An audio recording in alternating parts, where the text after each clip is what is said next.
Assalamualaikum warahmatullahi wabarakatuh. Saya Sumega Mewa, CGP Angkatan 10 dari SMP Negeri 2 Saketi, Kabupaten Pandeglang, Provinsi Banten. Kali ini saya akan melakukan kegiatan percakapan pra-observasi supervisi bersama rekan saya Ibu Julia SPD, di mana beliau mengampu pelajaran IPA di kelas 7 di SMP Negeri 2 Saketi. Assalamualaikum Bu Julia. Waalaikumsalam Ibu. Bagaimana kabarnya Ibu hari ini? Alhamdulillah baik. Ibu gimana kabarnya? Alhamdulillah baik. Izinnya Bu, hari ini kita akan melakukan kegiatan percakapan pra-observasi, di mana nanti sebelum saya mengamati Ibu di dalam kegiatan pembelajaran di kelas yang Ibu laksanakan, atau sebelum saya melakukan supervisi kepada Ibu. Ini ada beberapa pertanyaan yang nanti akan saya ajukan ya Bu ya. Adapun tujuan dari supervisi kelas ini, tujuannya adalah untuk mengetahui dan mengevaluasi kegiatan Ibu di dalam kegiatan pembelajaran nantinya ya Bu ya.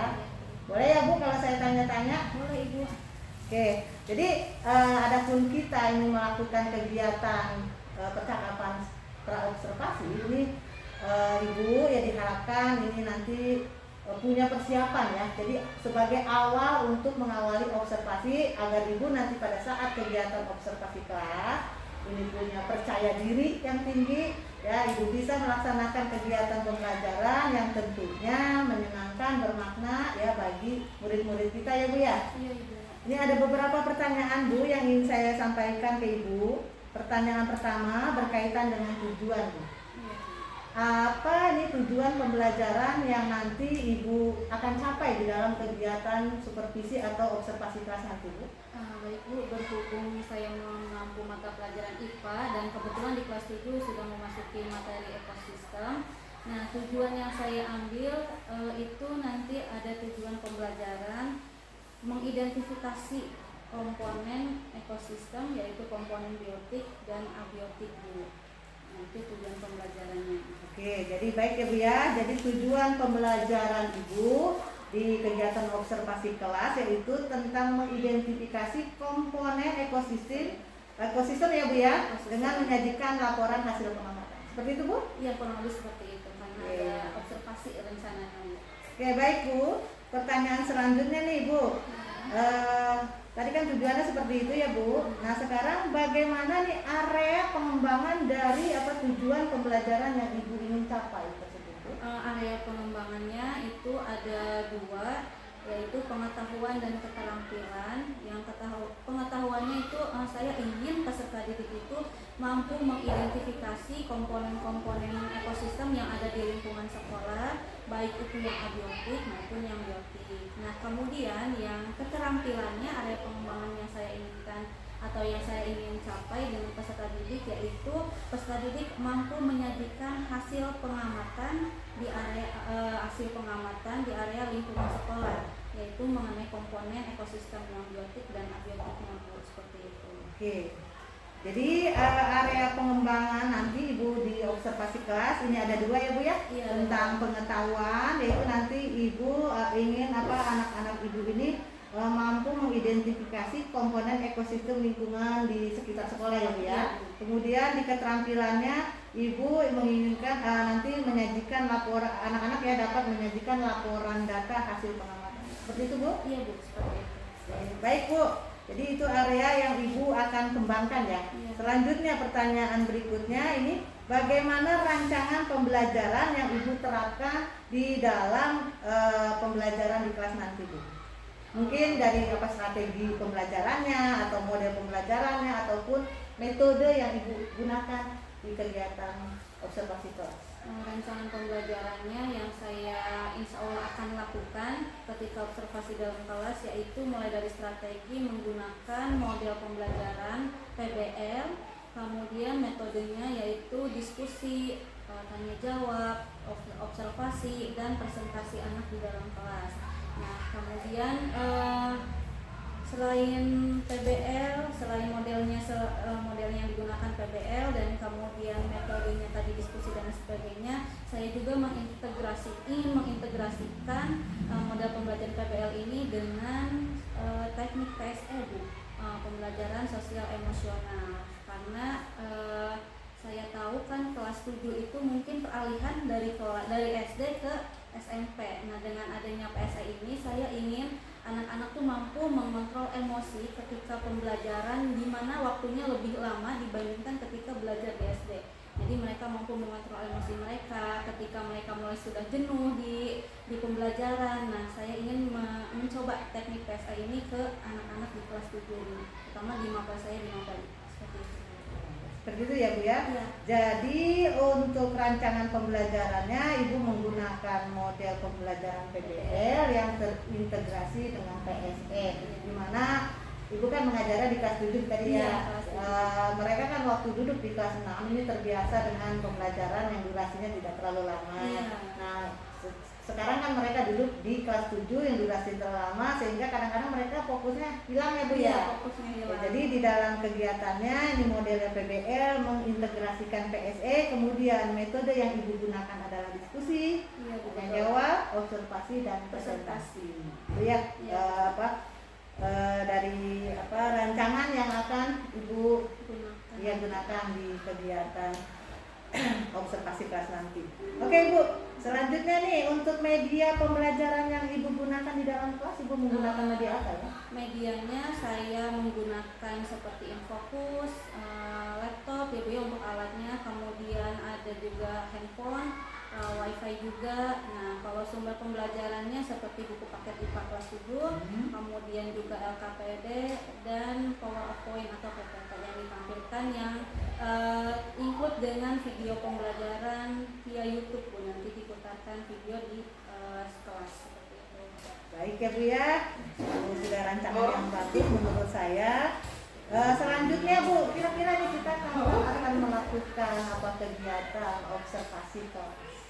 Kemungkinan hari Kamis karena ada pembelajaran IPA di hari Kamis ya Bu ya, di jam ke-8 dan ke-9 Bu, di kelas 7 Bu. Baik Bu, jadi nanti kegiatan observasi atau supervisi kelasnya ini kita akan adakan di hari Kamis di kelas 7 jam terakhir ya Bu ya, jam ke-8 dan ke-9.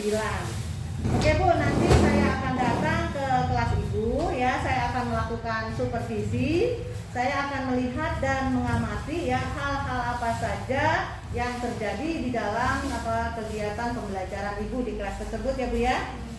Terus nanti setelah Ibu melaksanakan kegiatan belajar mengajar, ini kita akan mengadakan percakapan kembali ya Bu. Ini percakapan terakhir, yaitu percakapan pasca observasi yang nantinya saya akan didampingi oleh pengajar praktik saya ya Bu ya. Nah Bu, sebelum kita mengakhiri percakapan hari ini, saya ingin bertanya satu lagi nih Bu. Kira-kira apa yang Ibu dapatkan dari hasil pembicaraan atau percakapan kita pada kesempatan kali ini Bu? Dari hasil percakapan tadi Bu ya yang barusan itu saya mungkin ada gambaran ketika nanti akan masuk kelas, yaitu mengenai model pembelajarannya tadi mau menggunakan PBL, kemudian strateginya saya menggunakan diskusi, tanya jawab dan presentasi serta observasi di lapangan karena memang karena memang sesuai dengan tujuan pembelajarannya gitu, karena harus ada pengamatan keluar ekosistem di lingkungan sekolah. Nah, sepertinya cocok menggunakan model dan modelnya PBL, metodenya diskusi, tanya jawab dan observasi. Kemudian yang ingin saya coba tadi ada teknik yang terintegrasi dengan teknik PSE, karena memang yang saya ajar adalah kelas 7 di mana masa peralihan dari bangku SD ke SMP yang durasi pelajarannya lebih lama. Kemudian untuk melatih kesabaran anak atau emosional anak, makanya saya ingin menggunakan PSE tersebut Bu di kelas 7. Oke, baik Ibu, terima kasih atas waktunya dan sudah bersedia berbincang-bincang dengan saya untuk melakukan percakapan pra-observasi. Ibu, kita ketemu lagi ya hari Kamis nanti ya untuk melaksanakan kegiatan observasi kelas. Terima kasih banyak Ibu. Ya, Ibu, sama-sama. Assalamualaikum. Bismillahirrahmanirrahim. Assalamualaikum warahmatullahi wabarakatuh. Bagaimana kabarnya kelas 7B? Baik. Nah, sebelum kita belajar, kita berdoa dulu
sedikit, takutnya kalian yang udah mulai suntuk, udah mulai ngantuk. Nah, biar melek lagi, biar seger lagi, kita main game dulu ya. Main gamenya yaitu tebak gambar.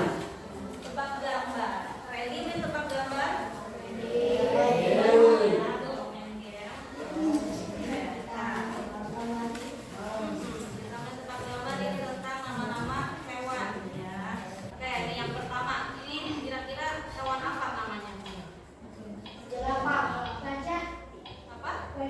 Gajah, coba kita cek ya, apakah benar betul jawabannya gajah. Kayak gitu ya cara mainnya ya. Paham?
angkatan 10 dari SMP Negeri 2 Saketi Kabupaten Pandeglang, Provinsi Banten.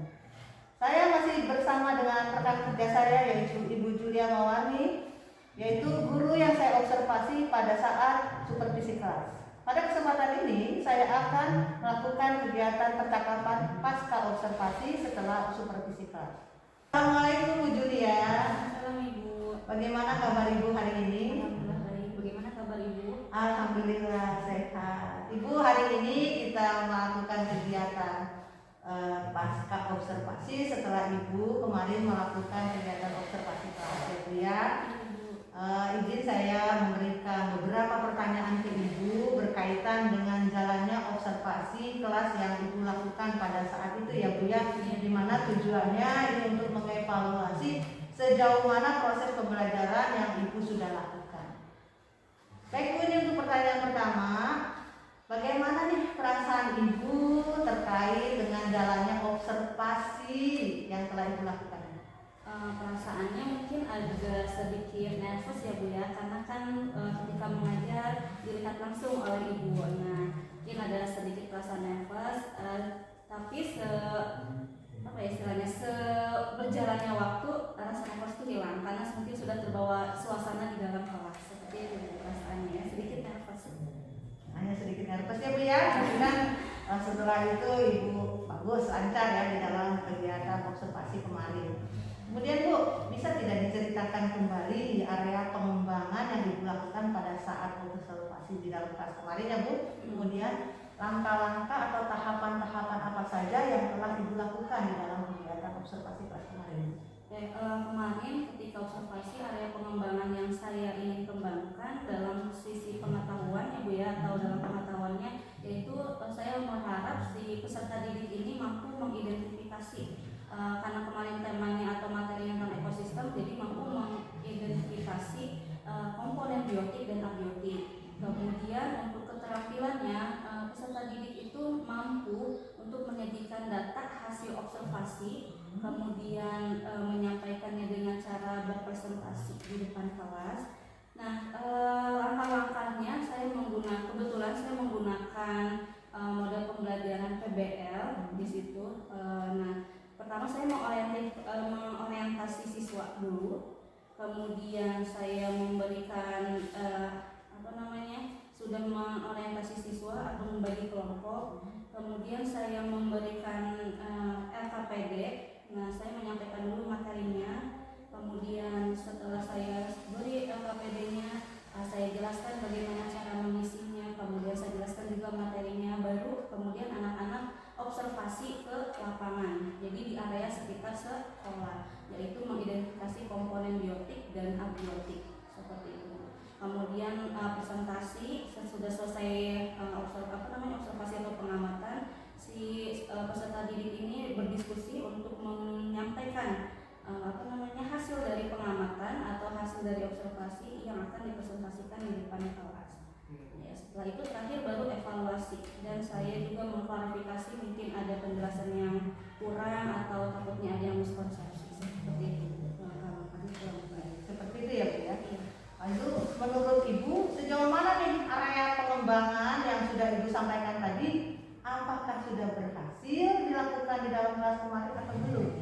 Untuk pengetahuan mampu mengidentifikasi, saya sudah lihat anak-anak atau peserta didik sudah mampu atau sudah berhasil. Tetapi untuk yang keterampilan saat mereka berdiskusi, mengobservasi kan secara kelompok mungkin sedikit kurang Bu ya. Jadi anak-anak ada yang ikut kerja kelompok, ada yang tidak ikut kerja kelompok, seperti itu Bu saya perhatikan. Jadi mungkin hanya beberapa temannya saja dalam kelompok yang mengerjakan, ada yang tidak, terutama ketika observasi di lapangan atau pengamatan di area sekitar sekolah seperti itu.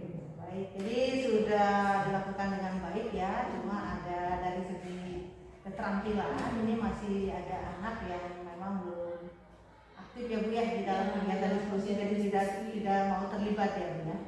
Nah, menurut Ibu apa sih kekurangannya atau kendala yang Ibu hadapi pada saat melakukan proses pembelajaran di dalam kelas? Kendalanya ketika peserta didik secara berkelompok dilepas gitu ya ke area sekolah. Nah, anak-anak di dalam kelompok ini ada yang mengamati, ada yang tidak mengamati, dan saya mungkin kendalanya tidak bisa mengontrol semua kelompok gitu kan. Saya berkeliling, hanya ketika saya berkeliling di kelompok A, mungkin yang kelompok B jadinya ada yang mungkin asik sendiri, mengobrol sendiri, jadi kelompoknya tidak semua bekerja sama seperti itu. Ya, jadi ada beberapa kendala yang Ibu hadapi, terutama ini untuk siswa yang memang tidak mau terlibat di dalam kegiatan pembelajaran, apalagi kemarin kegiatan pembelajarannya Ibu kan tidak hanya di kelas ya, di lapangan, jadi agak sulit untuk mengontrol mereka ya Bu ya.